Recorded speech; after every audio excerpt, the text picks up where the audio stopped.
रुद्राची जोडी मी म्हंटल त्या बाईट मध्ये त्यासोबत पळतो तो हाच रुद्रा. कारण एक बैल पळून चालत नाही, मी कायम बोलत असतो. ज्यावेळेस जोडीदार साथ देतो त्यावेळेस यश भेटतं आणि आज ह्या जोडीदारानं साथ दिलेला आहे. आणि ही जोडी ज्या वेळेस मैदानात उतरलेली आहे त्यावेळेस 100% यश मिळालेलं आहे. आता कुठल्या गावचा रुद्र आहे आणि तुमचा परिचय सांगा. माझं नाव ओंकार पोळीकर. प्रथमतः दिगंजी ग्रामस्थांचं मनापासून आभार. त्यांनी आम्हाला एवढ्या लांब बोलवलं आणि पळसखेळ आणि आमचा बैल राजगड वेल्ला बुलढाणा पप्पू शेटालगोड यांचा बैल. आता ह्याचं वय किती आहे? कारण काय होतं आता दुष्याची वस्त्र भरपूर पाहिजेत, आदत मधली पाहिजेत.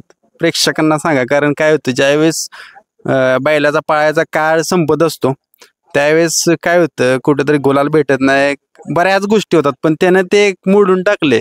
मालकाला मी काय शेवटच्या क्षणापर्यंत पळून गुलाल देणार आहे. बैलाचं वय आता सांगता येणार पण दाताला सायदाती बैल आहे. बैल आपल्याकडे आला आत्ताच आलाय, एक 5-6 महिने झाले. बैल दाताला सायदाती वय असं अचानक वय सांगता येणार नाही बैलाचं. अंदाजे एक 6-7 वर्षाचा बैल आहे. मित्रांनो बैलाचा पाळायचा 1 नंबर मध्ये काळ असतो 5 वर्षाचा, पण आज त्याचं 6 ते 7 वर्ष पूर्ण झालेलं आहे तरी देखील त्याच जोशात पळतोय. आणि मेन म्हणलं तर सगळ्यात मोठं बक्षीस थार गाडीचा मान त्याने मिळवलाय. हो, थार गाडीचा मान मिळवलाय. तसंच चंद्रहार पाटलांनी सामान्य लोकांसाठी एवढं मोठं मैदान घेतलं, त्यांचं पण मनापासून आभार. की सामान्य शेतकऱ्याला एवढी मोठी गाडी, आम्ही सामान्य माणसे, एवढी मोठं बक्षीस आपल्याला पहिल्यांदाच मिळालंय.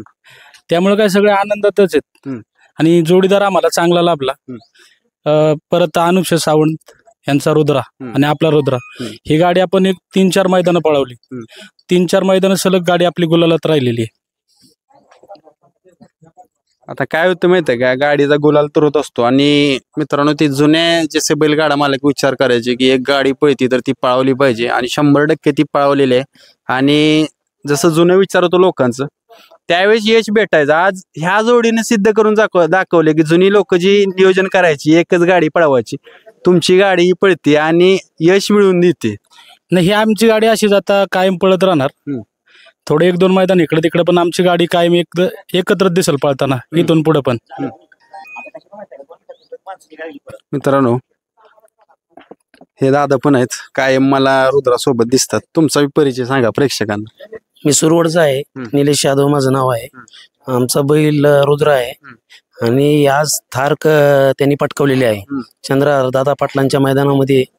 आज एवढ्या मोठ्या मैदानामध्ये आमची अपेक्षा नव्हती, पण त्यांनी आमच्या अपेक्षापेक्षा डबल टिबलने आम्हाला काहीतरी करून दिले आणि तो कंटिन्यू करून देणार.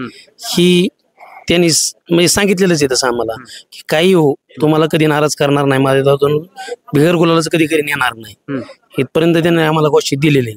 त्या दिवशी बी आम्ही 10 नंबरच्या अपेक्षेत गुलालाच्या अपेक्षेत होतो, पण त्याने आम्हाला सगळं काय दिलं तर टॉपच दिलं त्यांनी आणि तो इथून पुढे बी टॉपच देणार. आता बरीच लोक महाराष्ट्रातले आलेली, सगळ्यांना वाटत होतं माझा बैल राहावा फायनलला आणि त्या टॉप 10 मध्ये आपला नंदी ज्यावेळेस 2 नंबर करत असतो त्यावेळेस भरपूर मालकासाठी मोठी गोष्ट आहे. त्यावेळेस कपाल 2 मोठं गुलाल लागला, त्यावेळेसची काय सिच्युएशन, काय कंडिशन होती? सगळे आनंदात होते. आणि ज्यावेळेस सेमी काढला त्यावेळेस तर सगळ्यांना 100% झालंच की बाबा आपला गुलाल आहे. आपल्या गाडीवर ऑब्जेक्शन आलं होतं, ते बी सक्सेसफुल झालं. आपले ऑब्जेक्शन बी तिथं कॅन्सल झालं. ऑब्जेक्शन नसताना लावलं होतं आणि त्याच्यानंतर ऑब्जेक्शन सक्सेसफुल झालं आणि आपला बैल पुढच्या वाटचालीसाठी फायनलसाठी पात्र केला.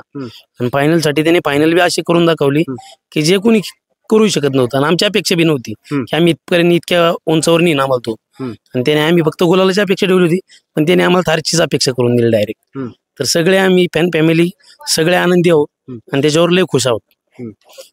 त्याचे उपकार फिटूच शकत नाहीत आमच्या ज्याने. आता त्याचं शरीर बघितलं मित्रांनो तर एकदम बारक्या बांध्याचा नंद आहे आणि एखाद्या मोठ्या धष्टपुष्ट बैलाला लाजवेल असा त्याचा पळ आहे. कारण काय होतं शरीर बारीक, सगळ्या गोष्टी बारीक. आता शर्यतीसाठी पल्ला मोठा पाहिजे, बऱ्याच गोष्टी त्यानं ती मोडून टाकले. कारण कुठलीही गोष्ट नसताना त्यानं आज करून दाखवतोय, जाईल त्या मैदानात गुलाल करतोय, मालकाची इज्जत ठेवतोय. ठेवणार ना तो कायमस्वरूपी. ह्या मागे सांगितलं होतं तुम्हाला मी, त्या मागच्या याच्यामध्ये आपलं बोलणं झालं की तो आम्हाला कधी नाराज करत नाही आणि करणार बी नाही. इतकं म्हणजे आम्हाला त्याच्यावर विश्वास आहे. 1001% आम्हाला नाराज करणार नाही तर नाहीच करणार तो. तो तेवढा आनंदच देतो आम्हाला. आणि त्याच्यासाठी आज आमच्या तालुक्यातले फॅन्स फॉलोअर भरपूर येतात. म्हणजे आजपर्यंत तालुक्याचं नाव फार लांब होतं, पण आज आमच्या बैलांनी फार मोठ्या म्हणजे महाराष्ट्राच्या कानाकोपऱ्यात पोहोचवलं, मालकाचंही पोहोचवलं आणि त्यांनी त्याच्या जोरावर तालुक्याचंही नाव केलं. आता हे झालं यश भेटल्यानंतर, पण काय होतं, यश भेटल्यानंतर सगळेच असतात, पण ज्यावेळेस संघर्षाचा काळ होता, गुलालासाठी धडपडत होता, बऱ्याच गोष्टी करत होता, नियोजन करत होता, त्यावेळेचा काळ कसा गेला? नाही, काळ आपल्याला सहज म्हणजे हलक्यातच गेला, कारण की आपला त्याचा जोडीदार म्हणजे बाबांचा साज ते सगळं हे पप्पू शेटने नियोजन केलं होतं. आणि पप्पू शेटच्या नियोजनामध्ये ते काय कम्प्लीट झालेलं होतं. त्यामुळे संघर्ष थोडासा झाला पहिला. बैल कमबॅक करायला आला त्यावेळेस संघर्ष केला थोडासा, पण त्याच्यानंतर त्यांनी संघर्षाचं पान फेडलं सगळं. आणि आज तर काय सांगायचंच नाही, इतकं मोठं पान फेडलंय त्यांनी, आणि तो बेडीत राहणार एवढीच आमच्याकडून त्याची आशा आहे, बाकी काय नाही. तो नेहमी आनंदात ठेवीन एवढं तर 100% आम्ही कुणाला बी सांगू शकतो. आम्ही टॉप 10 मध्ये आता गेलोय, पण तो आम्हाला नेहमी आनंदात ठेवणार. साध्या बैलांमध्ये पळून बी आनंदात ठेवतोय, आणि टॉप मध्ये पळायला लागला तरी आनंदात ठेवणार. एवढं तर नक्की 100% तो करणार. मित्रांनो, काय होतं माहितीये का, आता जसं त्यांनी सांगितलं की कमी संघर्ष करायला लागलाय, असे कमी नंदी बघायला भेटतात की कमी संघर्ष लवकर यश. लवकर यश भेटल्यानंतर काय होतं, बरेच जण म्हणते की मालक हवेत जातो. नाही, तसं आम्ही हवेत जाणारे नाही, कारण आम्ही ह्या बैलाच्या आधी लय काळ संघर्षात घालवलेला आहे. तुम्हाला सांगितलं मागच्या बाईटमध्ये मी की 2025 मध्ये आपला आलाय 2025 आपल्यासाठी की एक पण मैदान बैलांनी जाऊन नाही दिलं. एक 20-25 मैदान खेळलो आपण, त्यातले एक 2-3 मैदान इकडे तिकडे गेलेत मोठ्या गाड्या लागून. नाहीतर आता एक हे सलग 20वे मैदान मला असं वाटतं की बैल गुलाला ते. आणि जेव्हा बैलाची गाडी 4-5 नंबर तासावर फायनल आली, तेव्हा बैल पहिल्या 3 मध्ये खेळलाय. जेव्हा फक्त गाडी कडं लागली तेव्हा आपल्याला फक्त बॅड लक होतं. त्यामुळे थोडंसं, नाही तर आता पण आपल्याला काही अडचण नाहीये, संघर्ष करायची गरजच नाहीये मला असं वाटतंय. कारण तो त्याच्या पळाच्या जोरावर इतका प्रसिद्ध झालाय, आणि आमच्या तालुक्याचं नाव इतक्या उंचीवर येऊन ठेवलं की आता त्याच्यासाठी बोलायला आपल्याकडे शब्द कमी पडत आहेत. पप्पू शेटचं त्यांनी खरंच त्याच्या कष्टाचं इतक्या दिवसाचं पांग फेडून टाकलेलं आहे बैलाने.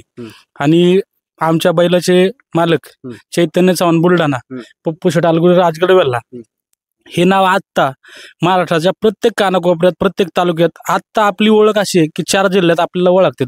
तर कोणामुळे ओळखतात की एक नंदीमुळं. एक नंदी काय करू शकतो इतकं आता काही त्यासाठी शब्दच नाही आहेत आमच्याकडे, की त्याने आपल्या अपेक्षांपेक्षा आपल्याला डबल देऊन ठेवलंय. त्यामुळे त्याचा आयुष्यभर आपण ऋणी राहील बैलच. मित्रांनो, शेवटचा प्रश्न त्यांना विचारूया, कारण जवळ असतात. आता एका शब्दात काय, शेवटचाच प्रश्न आहे, कायम त्याच्यासोबत असता, ज्यावेळेस त्यासोबत येता गुलाल घेता त्यावेळेस ताटमान करून घरी जाताय? नाही, ताटमान करून काय, पोरांचं सहकार्य असतं सगळ्यांचं, आणि तीच करतात सगळं. मी काय बघत नाही, मी फक्त बैला पाठीमागे आपला नामदारी, बाकीचं सगळं पोरच करतात. मैदानात आलं तरी, घरी असलं तरी. आता काय अपेक्षा काय ठेवली त्यात? आता अपेक्षा सगळ्या पूर्णच केल्या, अजून काय अपेक्षा ठेवायची त्याच्याकडे? आता काय तो इथून पुढचं काय दिन तो तोच दिन, आमची अपेक्षा नाहीये. मैदान पुशेगाव हिंदकेसरीला आमची अपेक्षा आहे, आमच्या घरचीच गाडी परत एकदा पळणार, पुशेगाव हिंदकेसरी 100% गाडी होणार, बस एवढी शेवटची अपेक्षा. मित्रांनो, जास्त आपण त्यांचा वेळ घेत नाही, आपण त्यांना शुभेच्छा करूया की कायम जसं आत्ता गुलाल तसे राहतील आणि पुशेगावचा मान त्यांना मिळेल. धन्यवाद. नमस्कार.